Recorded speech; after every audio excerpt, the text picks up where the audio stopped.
ራዕይ ያለው መሪ ይምራ። ራዕይ ያለው ህልም ያለው አሻጋሪ አምሮ ተሻግሮ ሰውን የሚያሻገር ሀገርን አዝሎ ወደ ሌላ ሌቭል የሚወስድ አዲስ አበባን እንደገማች እንደጠነባች ከነግማቷ የሚያስረክብ ሳይሆን ግማቷንም ቸረሪቷንም ድሪቷንም ጠርጎና አጥቦ የሚያጠፋ ትውልድን የሚቀርጽ በትውልድ ላይ የሚሰራ የትውልድ አባት የሆነ አንድ መሪ ይምራ። እሱም አብይ።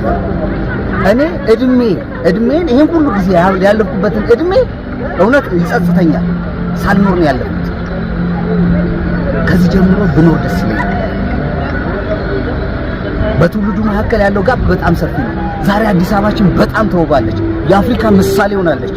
ዓለም አይኑ ወደዚህ አዙሯል። በቱሪዝም በጣም ተደራጅተናል። በሁሉም መስክ ተደራጅተናል። ግን ዛሬ ያየነው ነገር እጅግ በጣም ያማረና የሚስብ ነው።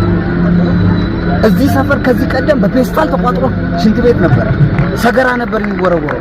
በሃይላንድ ተቋጥሮ ሽንት ነበር የሚወረወረው። ዛሬ ግን ይሄውና ይሄን የመሰለ ቦታ፣ ይሄን የመሰለ ዓለም፣ ይሄን የመሰለ እይታን አይተን እንድንኖር አእምሯችን ታድሶ የምንኖርበትን አገር እንኳን ሳናቅ ነበር። ዛሬ ግን መተን ያየንበትን አዲስ ተስፋን የሰነቀ አዲስ እስትንፋስ አዲስ አየርን የወሰድንበት ጊዜ አሁን። በዚህ ደስተኛ ነኝ። አመሰግናለሁ ስለመራኸኝ፣ ስለምከተል አንተ ደግሞ እጃችንን ይዘህ ስለምታሻግረን አመሰግናለሁ። ጠቅላያችን አመሰግናለሁ።